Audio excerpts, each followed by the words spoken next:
All right, got a new Hall of Famer with me today. Rob Miller's been a guest on the show before, and was willing to come back, but gets inducted into the NAIA Hall of Fame next week. Congratulations, Rob. Well, thank you very much. It just means I'm old is what it means, Rob. That's what it means. So I've been around a long time, and it's been worth it. Loved every minute of what I do. Yeah, well, I think you're pretty good, but also dumb enough to stick around for a long time too. Yeah, just both sides of it. Yeah. So this conversation's a little different because I just reached out to you and said, "Hey, what's one?" You travel the country, speaking to high school and college coaches, and I just reached out to you and said, "Hey, let's do a podcast on what you're learning, and what you're seeing." So that's the topic today. We're talking about leadership and management, but if you can kind of set the stage of what you're seeing, then I'm just going to pepper you with questions. I think two things, and I think the one thing I'm seeing is obviously we're hiring a lot of head coaches, high school and small college especially, but even at the D1 level, that are very young and do not come from an educational background. So that's the first thing, and that we can go down that road because I think that's a whole hour right there.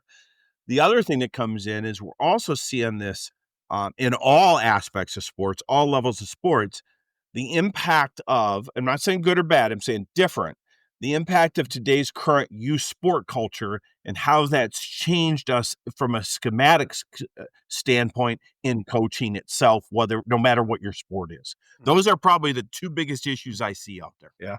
Let's start with the young coaches. Why do you think that is? And then part B is what problems do you see? Well, I think any of us that have been around the profession for a long time know you used to be hired because you were a teacher and a coach, both. You came into it, you interviewed for both. We have people now coming in, they don't stay in the profession of coaching for a career, but they're still teaching. So there isn't that position many times for people to, want to dive into it and do it because it's just not open. Mhm. Or in a lot of cases, we've look at what we've done in the world of coaching, meaning high school, small college coaching didn't used to be an all year event. It is now 12 months. Pay didn't go up, but it's all year, especially at the high school level. And now you got people coming in and they can't afford that from a family standpoint. They're trying to find a full-time job. And so now younger people are willing to take on more of that. So I think you're finding that. And then the third one, to be honest, if you look at the data coming out of COVID, we didn't lose the older coach. We didn't lose the new coach. We lost the middle-aged coach who had family at home and got to spend more time with family. And they realized, what am I doing? And I think we talked about this last time. We want to create those two come together that you make, your sports family is just not just as important as your real family. Your real family is the key, your family. But how can we put those together and interchange them? That to me is a key. Yeah. I hadn't thought about that especially the high school level, quitting the coaching side, but staying in the teaching and the strain that put on the system. That makes sense. So That's brought a lot of it around. Yep. Yeah, I feel like we're seeing at our small college level, less of a pool of coaches. Because I think there's so much change going around in every level of athletics. And some are just saying, hey, if I can get out and go do something else, I'm going to. And I'm finding the younger coaches, I sound a little bit get off my lawn type guy here, but have a lot of demands on salary and different things, and also don't have the prerequisite experience to even make those demands. So you feel like you're kind of in a rock and a hard place a little bit on how we're hiring. Are you seeing that in your conversations at all? Oh, yeah, very much so. You're seeing far less applications. And then I would say, I see if you agree with this one. I think on the female side of athletics, it's even tougher because you're all looking for that strong, good female coach. And you get you might get 20 resumes instead of you used to get 60. Now you get 20 to 30 resumes for that job. And 90% of them are males, and you may get 10% female, maybe. Yeah. And we're trying to balance that, and it's hard right now. It really is hard to match that coach to that position more than it has been in previous years. Yeah, that's actually the exact number I gave somebody the other day. I'm estimating, but I'd guess 1 out of every 10 applicants we get is a female coaching applicant. So female coaches listen to this call, you got a lot of negotiating power, so use it. Um, That is true. That is true. I think the other thing, and we've talked about this before, that that makes it hard with a young coach or in high school, I think the coach that's not in the building is you don't see the broader picture of how you fit into it. Um, and that's a challenge I haven't found quite the right strategy for of how do we work with young coaches where, I mean, the great coaches, a lot of them are just right here. And I feel like my job is to widen out their perspective a little bit. But sometimes young coaches get so frustrated with the system because they don't understand it. They're out before they can even get going. And I think there's three things on that. For me, I identify three issues with young coaches who are especially not there where we can have them every day. The first thing I find is technically they think they know the X and O's and the scheming, and they really don't yet. They know what they know is what they've lived, which is, Mhm. I think we all have been there. We all start coaching, right? Either the same way we were coached or 180 degrees different because we hated it. Yep. Okay. It's one of the two. And then we come around and say, oh, what is it? And they're less apt to at the beginning to kind of branch out and look. And like I've said before, every philosophy's won a national championship and every philosophy's lost a national championship. Uh-huh. It's about the execution and buy-in. And obviously you got to get them to believe in that system that you're running. Yep. But that's the first part is the scheming the X and O's. The second part is the cultural aspect, the relationship key. How do we build these relationships? And I get it. If I'm running in and I'm not at school every day with these kids and I'm running in at 4:30 and I have 2 hours with them and I got to get my X and O's in because they have to be gone at 6:30 and I got to get home because I got my family at home or other things that I'm responsible for, prepping for the next day if I am a teacher at another school. That's hard to create that. But Mhm. they have to understand that is vital to the whole process. That's what you and I are on here for. That's what we Yep. do a lot of stuff for. Then there's a third part, and this is the one that I think is killing young coaches. And it's this. They come in with that narrow vision to coach their sport, which is awesome. Mhm. They forget they have to manage their sport too. And with management comes operation of a budget, high school level. Where's my physicals? What's my communication with my parents? What's my policies for connecting kids? I've had 5 or 6 coaches in the last month that are probably going to get dismissed this year because they didn't follow school policy. Not that they couldn't be a good coach. They just blatantly ignored budgets, communication with students because they didn't get to know that process. So I phrase it this way: lead your team, manage your program. We have to get people who manage their program as well. So I'll come back to, I think the best way to get them to do that, young coaches who are coming in, surround yourself with a veteran coach as your assistant. There's a lot of veterans out there that maybe don't want to be that head coach, but would step into that assistant role and say, are we making sure we're managing? Are we making sure we're doing things right? Are we making sure we're building culture? What a great way to learn from somebody that's been there before. Mhm. How do people respond to that advice? I'm bringing in the older coach. I think a lot of them, I think the older coaches, I think, love it. I Oh, think the yeah. older Yeah. coaches would love to stay engaged. They just don't want it. The younger coaches, I think, just are here, and I get it. Here's what their question: how do I identify that person? Mhm. That's number one. And number two is, I think this is one that I think any coach that finds a good coach gets over this in about 10 seconds. But their first thought is, am I giving up control of my program is that really going to be the coach? Okay. Mhm. And they worry about that. But within 10 seconds, if you find the right one, you're going, my life just got 12 much easier. And you know what you can do if you find a good assistant? Go to what you love. Yep.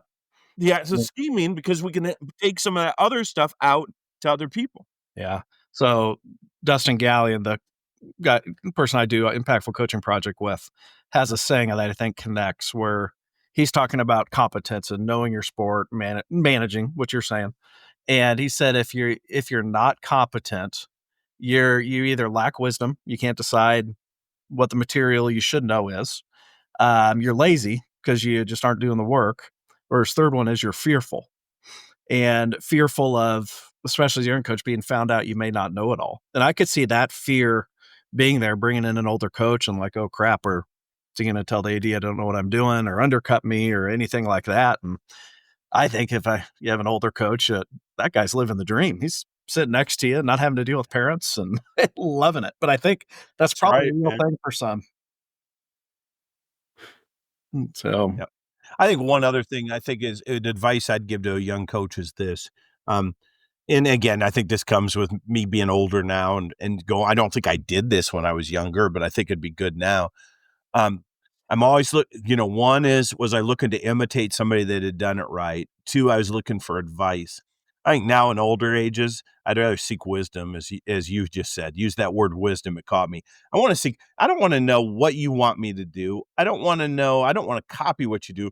I want to know how you got to where you got. mhm. I may get to a different way as far as my final decision, but what was your process that took me there?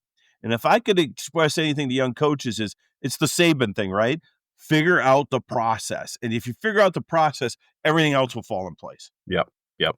And, yeah, I feel like that's well said of how did you get there on the process? Because you also have to be yourself. You got to figure out what your voice is. And I always tell people the story of my first year in coaching. Loved it. I was exhausted at the end of every day because I was trying to be like my high school coach who impacted my life. And on a scale of 1 to 10, he's a 15 extrovert, and I'm not that. So finding that voice is challenging. My So, favorite one was I was at a coaching clinic one time and I coached basketball. And we were there, and it was probably about 300 coaches in a room, and Bobby Cremins was speaking, the former Georgia Tech coach. I remember. And Bobby gets up there, and he's doing set plays, right? He's doing set plays. And he says, well, we do this, and then Kenny does this. We do this, Kenny does this. We do this, Kenny, because Kenny Anderson, right? Mhm. And one coach raises their hand and said, none of us in this room have Kenny. And I think we have to remember that. Sometimes if we're talking to somebody, their personnel and talent level may be vastly different than ours. So Mhm. we can't just imitate them, Yeah. but we can figure out their process that may match ours. Mhm. Now, I may edit this out, but it's a good story, so I'm gonna tell it. I was at a baseball coaching convention one year, and Pat Murphy was the coach at Arizona State, Oh, yeah. and, just Yep. an entertainer type guy. But somebody asked him a question on 1st and 3rd defense, and he goes, "Well, I'm the wrong guy to ask 'cause, all I say is Dustin Pedroia, who was a major leaguer, was a shortstop at one point." And he said, "We figured out if we just throw it to our best player, he figures it out. So our rule is throw it to Pedroia." So any issues, throw it to that guy, and he'll figure it out. And I think there's some wisdom probably Hey, in there for coaches. Pat lived on that for many years Yeah. because Pat used to host us when he was at Notre Dame for the NCCA national tournament. And Uh-huh. you're right. You could just find a cup of coffee, sit down with Pat, and you'll learn a lot in the next hour. There's probably some serious wisdom there. Get out of the way and let your best players go. Yeah, that Yeah. lot of truth to A that lot of one truth right to there. that. So, all right, we'll leave that in. The other one you said, use sports in that system. Talk a little bit more on what you're seeing. Well, I think what we're seeing, you take all the youth sports the way it's run right now and take all the other stuff. And what I mean by that is personal training. Mhm. And I think what high school coaches and college coaches are both facing is this. Our young people are bigger, stronger, and faster than they've ever been. There's no doubt about that. That's fun to coach. But on the other hand, they're less fundamentally sound than they've ever been Mhm. from just a skill set, fundamental set. So why let's talk about why is that? Well, we're in a system right now that people are playing 6, 7, 8 games for every one practice when they should be practicing, 3, 4 times for every one game.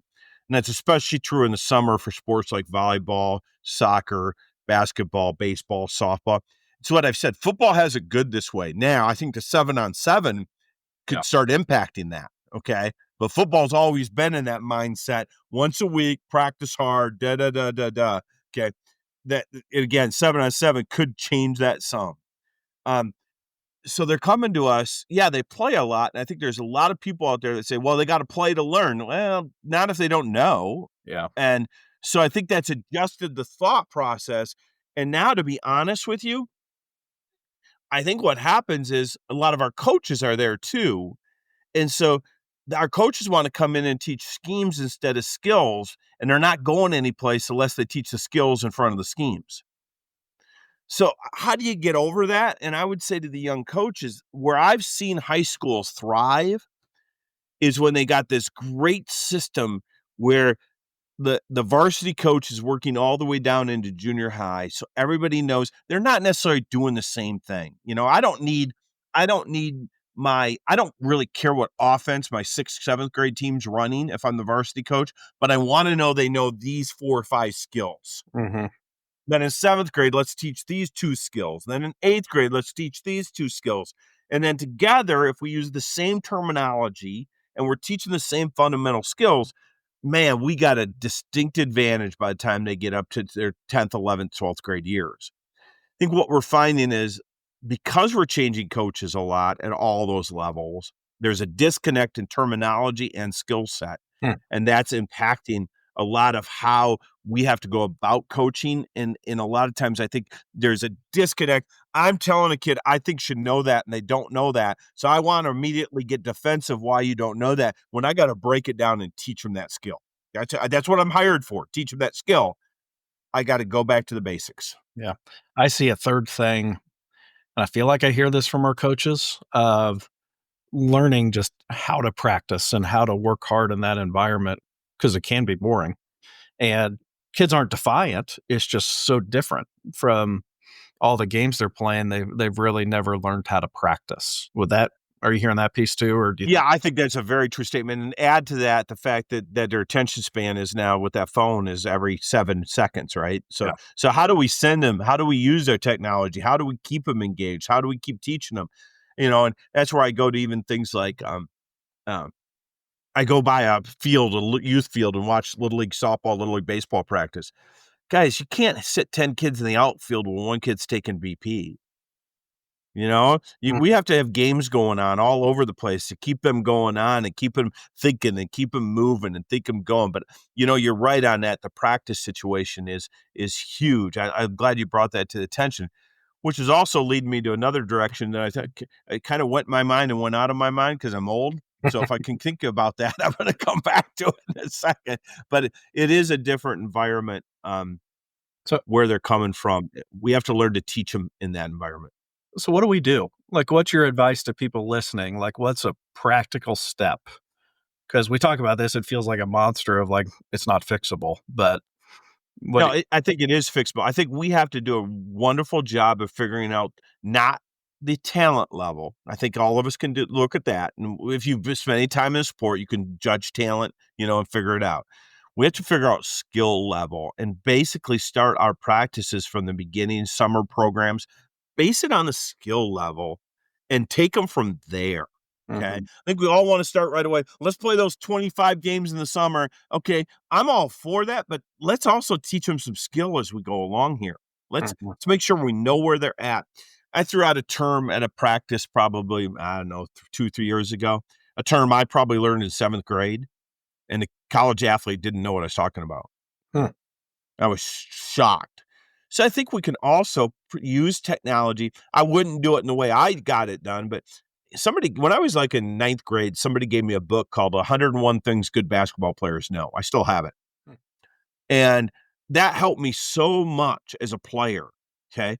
Well, why aren't we doing something like that? Just give them these tidbits every day. It doesn't have to be, here's a book, because that may not be the way they learn. But if we can come out with 1 or 2 every day, okay, let's talk about this for 2 minutes before practice starts. Yeah. I guess what's the best way we can do, Rob? Teach them. Teach them.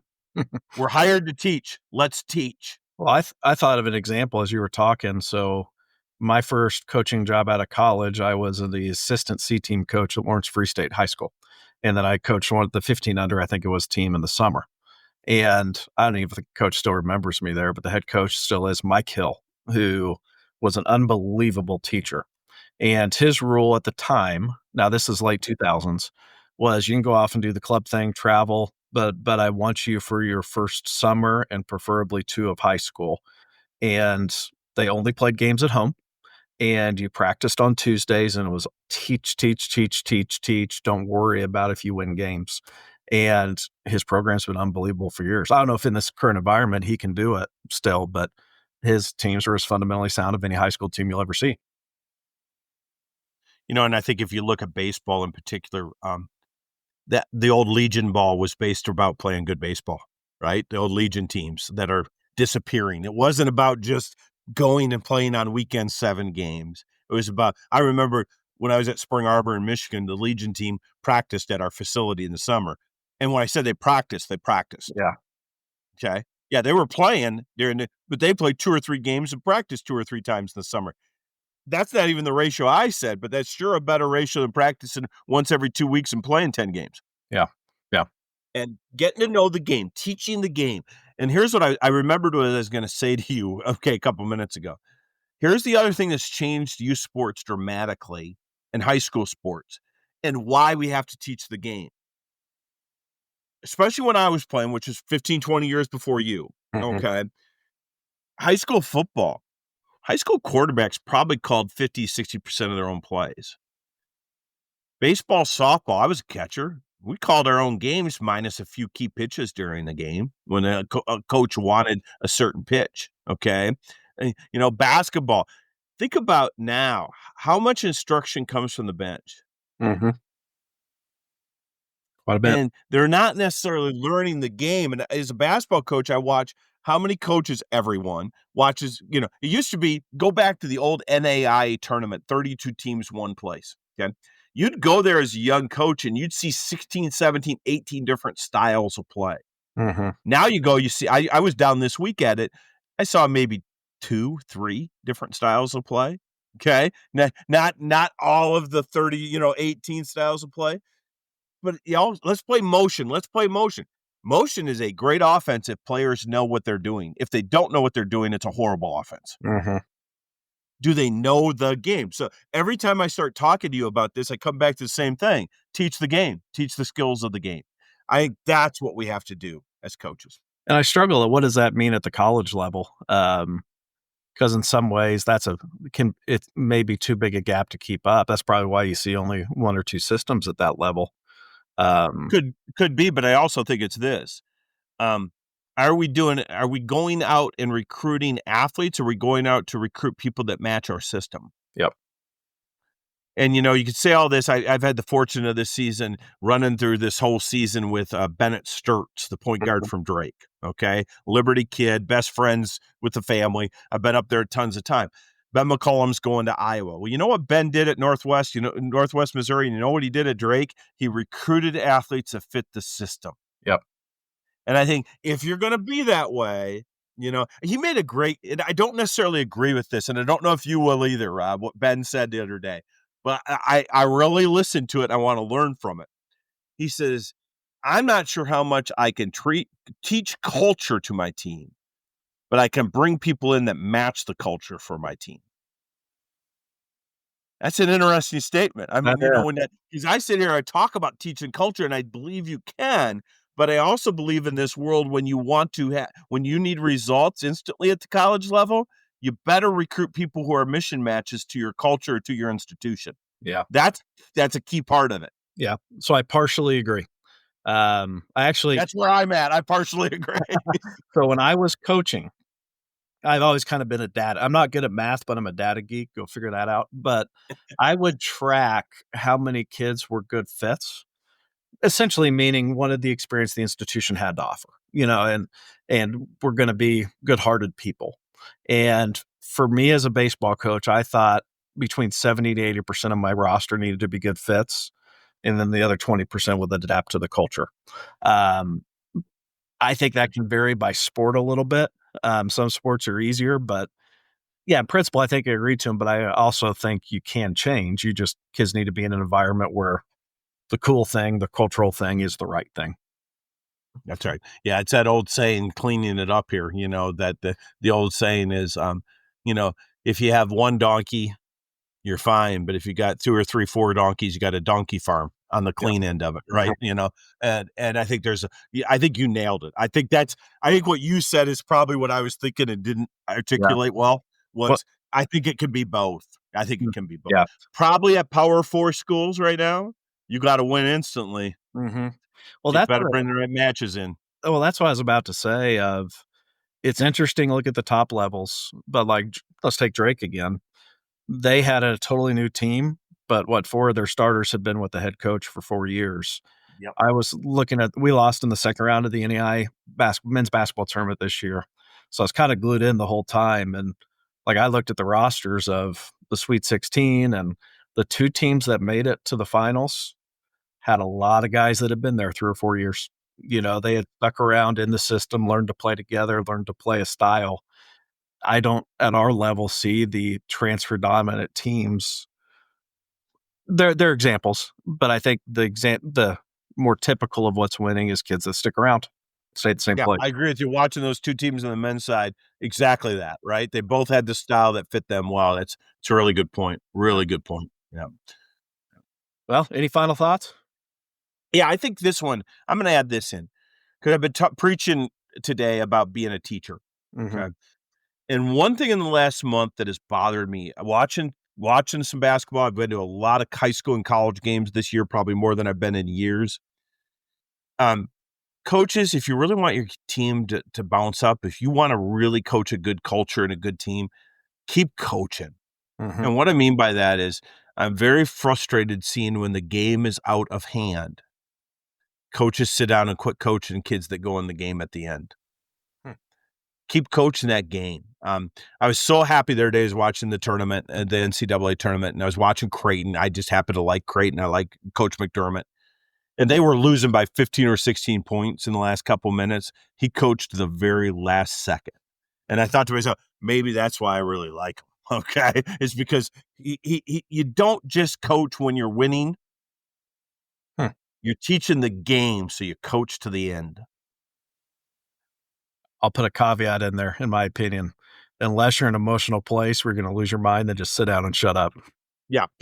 That's right. Yeah, but that means I don't think you're coaching if you've lost your mind, right? Yeah, you're not coaching anymore, anyways. And don't take it out on the last 5 guys on the bench that are getting their time. That's right. Yeah. Coach. Yep. Coach. Yep. Cool. Well, Rob, thank you. Let's do it again. And we're recording this the week before the NAIA convention, so when we put this out, you'll be an inducted Hall of Fame member. So congratulations again. What kind of benefits come with that? Don't just get probably retirement. That's probably what it is. They're telling me to retire. There you go. That's a nice way of telling you to leave. That's right. All right. Well, have a great day. Thanks, Rob. Always appreciate it. Thank you for listening to another episode of Beyond Coaching. Beyond Coaching is a podcast developed and produced by the Impactful Coaching Project with the support of Friends University.